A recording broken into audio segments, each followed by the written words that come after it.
Consider these two important facts. Magnetic fields exert forces on moving charges, and a current is the movement of charge. Clearly, magnetic fields will exert forces on currents as well. In principle, you can simply treat this as F equals QV cross B, but pragmatically it will be useful to find some relations between B and I, so we can do this directly. On the left, we have a wire with no current in it, sitting in some externally generated magnetic field. So we have a field that's going into the board, or into the page here, generated by something outside, some permanent magnet or something else, and a line of wire which has no charge in it. So no charge is moving, no forces. If we turn on a charge, if we put a potential such that the charge flows from here to here, current flows this way, then we can see that from the right-hand rule, each of those bits of charge feel a force to the left, because we put a finger along the current, we put the next finger in the direction of the field, and the force is where it comes out. And so the wire would feel a force to the left. If we increase the B field, we expect the force to increase, of course, right? Stronger field, stronger force. If we increase current, we're either transporting more charge, which means we're making Q larger, or we're transporting it faster, which means we're increasing V. And either way, again, we'd expect that the force will be larger. And if we have a longer wire, there's more total charge being affected, so we expect the force to increase as well. We capture all of these with the following formula. The force on the wire is the current in the wire times its length crossed into the B field. Here, I vector is a vector that points along the current flow and whose magnitude is the current. So it's the vector you would imagine you'd associate with the current. To be honest, almost everybody remembers this as a scalar, that F is ILB sine theta. And in fact, usually we have the field perpendicular to the current, so we mostly remember it as F equals ILB. But we should remember always that there is a cross product sign in there somewhere. So this was for conventional current. What if we had real current, which is electrons? So instead of having positive charges that were moving this way, we had negative charges moving this way, because those would both give us a current which had been upward. And you should be able to convince yourself that, in fact, even then we'd get the same force out. So this is not a thing that distinguishes for us whether it's positive or negative charges. So that's a little sad. But once again, Ben Franklin's mistake weasels through here and doesn't trigger anything special. Electron current would feel the same sense of the force. As an aside, we can now see the definition of the Tesla in terms of base SI units. To wit, 1 Tesla must be 1 Newton per amp meter.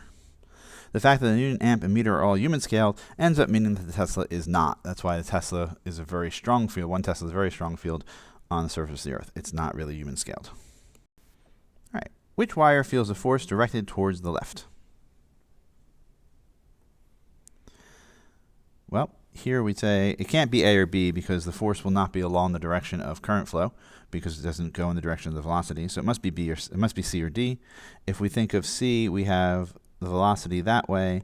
We have the B field into the board. So the right-hand rule, one into the other, would give us a force that way. So it must be C.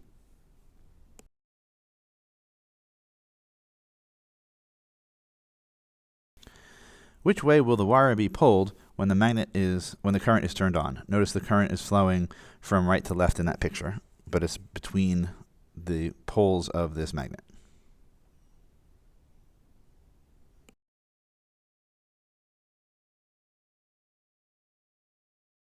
We see that the wire will be pulled in and towards the magnet, at least at first. The way that it works, remember that magnetic field goes from north to south, so it's pointing downward here. So we see that we have V or I cross B. So something like this. Well, let's do this like this. We have this crossed into that. And we can see that that would be into the plane of the page, because it's the reverse of our usual right-hand rule orientation. Currents feel forces from magnetic fields, but currents also generate magnetic fields. This means that two currents will interact via forces transmitted by the magnetic fields that they create. So consider for the moment just an isolated current I heading towards the top of the page. It creates a magnetic field, which, as we know, is oriented circularly around the current, going sort of like this, different loops like that, which means for this thing, they're coming out on the right, on the left, and going in on the right. Now we take a current, another wire, place it in that field, and turn on the current, and we can see that the magnetic field, this is the one we did earlier. The current's going upward, the field's into the board. We know there's a force to the left, so this is an attractive force. I2, the wire carrying I2, is attracted towards the wire carrying I1. Notice that the force from one current on a parallel current is attractive. On a parallel current is attractive. You should be able to convince yourself that the second current pulls on the first in an attractive manner as well, which of course by third law would have to. And then we should also check, and you should convince yourself that if the current is anti-parallel, the forces are repulsive. If the currents are going opposite to each other in direction, then they will push each other apart. Let's find the force between two currents, I1 and I2, flowing along parallel segments of length L, separated by a distance r. Current 2 produces a field at the location of current 1, which is mu naught I2 over 2 pi r. This is from way back in section 2 of this unit, where we talked about the current generated by, or the field generated by a long straight current. And that magnetic field then attracts wire 1 with a force which is I1 LB acting there. Sine of theta, but again, they're perpendicular, so that becomes 1. So we can see that the force between them is mu naught times the product of the currents times the length over 2 pi r. Kind of quasi, almost little bit Coulomb, but not really. So be careful. All right, 3 long parallel wires all have the same magnetic current. There's no force on wire Y. The distance between adjacent wires is the same, and 3 students are discussing the situation. Anita says for the force on wire Y to cancel, the currents in X and Z must be in opposite directions. Beatrice says no, for the force on wire Y to cancel, the currents in X and Z must be in the same direction, but opposite to the direction in Y. And Carol says no, for the forces on Y to cancel, all we care about is that the current in X and Z are in the same direction. Which of these students is correct? Well, let's just walk through it. Let's make X and Z different. So let's say that, assume for the moment, because it can't make a difference, that Y is heading out of the board, out of the page. And let's say X is also out of the page, but Z is into the page. Then X will exert a force, since it's also out of the page, it attracts Y. And Z, since it's into the page, repels Y. Those can't possibly add up. They're pointing in the same direction, so they can't add to 0. So sadly, Anita cannot be right. It must be that they are pointing in the same direction. Since we just proved that they can't point in different directions, it obviously is true that X and Z now must point in the same direction. So let's say that Y is headed out of the page, X is out of the page, and Z is out of the page. In that case, Y is attracted to X, but also attracted to Z. Equal currents, equal distances produce equal fields, so they will add to 0. So if they're aligned, it's the same. And that means that Beatrice is also wrong, since she said it's in the opposite direction. Let's see if it doesn't really matter. So let's also switch and say, what if Y were into the page and the other two were still out of the page? In that case, if Y is into the page and X is out of the page, then that's a repulsion. So that's the one from X.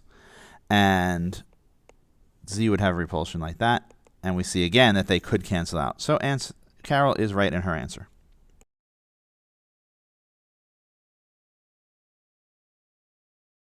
If we take the 2 long wires and bend them into loops, the same kind of behavior happens. Currents in the same sense attract, and currents in the opposite sense repel.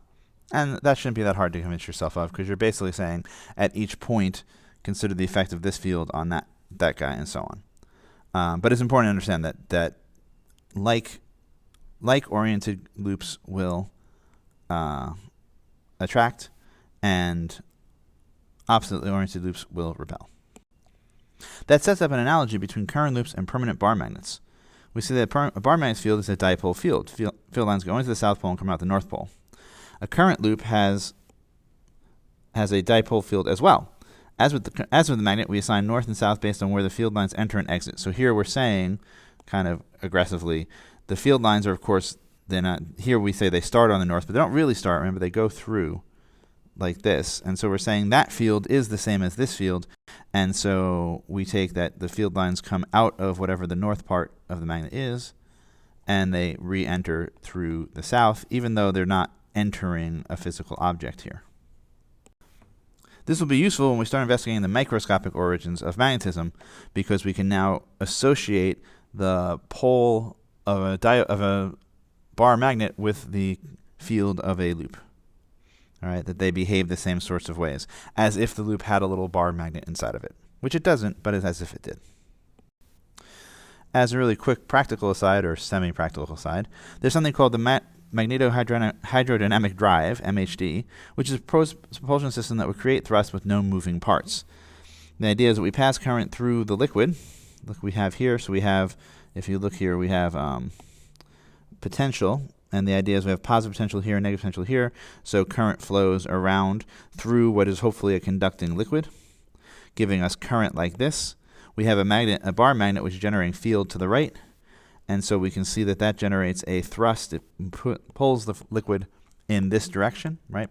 But of course, by third law, if we are thrusting the liquid this way, they must be thrusting back on the block.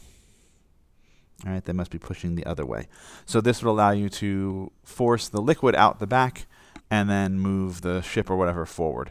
The original proposal for this was for submarine proposals because seawater is a pretty decent conductor, so you have a conducting liquid, and you just put the submarine in the liquid and start this current flowing, and it will throw water out the back almost like a jet and move the sub forward, but there'll be no machinery. So the Navy was very interested in this in the 80s. They thought it would be a way of revolutionizing sub construction.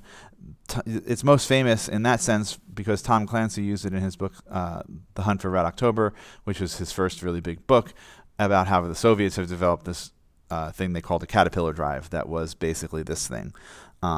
Obviously, Tom Clancy wasn't writing a physics textbook, so there isn't much explained in it, but this is what it's about. More pragmatically, in the 21st century, we use it in reactant coolants. In nuclear reactors, which tend to get hot, they're the opposite of all other engines, they are too hot and you want to keep them cooler, then you flow coolant past them, some sort of coolant past them to take heat away from the reactor. In conventional reactors, it's water, which gives you highly pressurized steam, which is complicated. We know how to deal with it. It's not an unknown, but it's just mechanically complicated. But in more modern reactors, they use sodium. The heat melts the sodium, so it becomes molten sodium, fluid sodium. You run a current through that, and it's forced through the system, but there are no moving parts again, so it's much easier to maintain.